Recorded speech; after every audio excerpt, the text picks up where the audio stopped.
Oke. Tapi beneran ngaruh nggak sih dok kalau stres gitu sama kulit sensitif? Beneran bisa, ini mitos atau enggak? Jerawatan gara-gara stres? Jadi sebenarnya yang kamu alami itu suatu hal yang sangat-sangat wajar. Jadi emang banyak banget aktivitas yang kita lakukan sehari-hari itu tuh ternyata berhubungan sama kesehatan kulit. Oke. Contohnya misalnya tadi yang kamu alamin sendiri kayak lagi stres, misalnya kalau nggak lagi kurang tidur, terus muncullah keluhan di kulit bisa berupa kayak kulitnya berjerawat atau kulitnya jadi lebih sensitif gitu ya, atau kulitnya lebih kering gitu. Nah itu bisa banget. Terus selain itu juga misalnya aktivitas-aktivitas lain nih selain dari misalnya tadi stres. Contohnya apa? Contohnya misalnya kita hidup di Jakarta gitu ya kan, Bang Radit, kayak keluar dari ruangan aja udah kena polusi nih. Oke. Nah, polusi itu tuh bisa jadi kayak salah satu faktor yang bikin kulit kita tuh jadi bereaksi. Jadi sensitif juga. Kalau AC?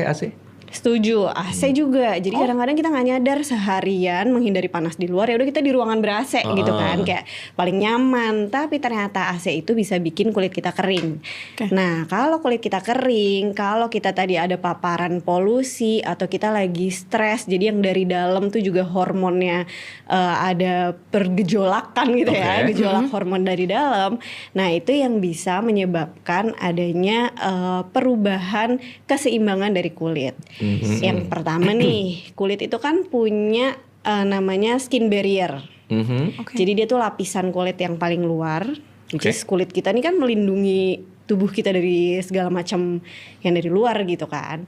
Kalau misalnya kondisi-kondisi tadi terjadi sama kita, lagi stres, lagi capek, lagi ada polusi, ada apa segala macam. Nah, barrier ini tuh bisa terganggu gitu. Nah, terus yang kedua selain skin barrier, sebenarnya kita tuh kulit juga punya yang namanya kayak skin immunity. Jadi bukan cuman badan kita doang yang punya imunitas, tapi kulit juga punya. Oke. Jadi misalnya once si pagar barriernya ini lagi ada kerusakan, terus kan misalnya ada kotoran yang masuk, ada polusi yang masuk, tapi di dalam tuh kita punya imunitas juga.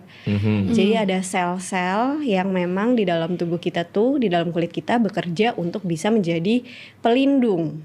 Macam-macam lah, ada namanya Langerhans cells, ada dendritic cells gitu. Sistem ini yang sebenarnya bekerja untuk melindungi supaya kulit kita tuh tetap sehat. Jadi kalau misalnya ada disruption dari si tentara-tentara skin immunity ini, nah itu yang bisa menyebabkan muncul gejala. Tadi seperti yang Bernadette bilang, misalnya jadi jerawat, jadi gampang merah-merah, atau jadi misalnya kayak ini kok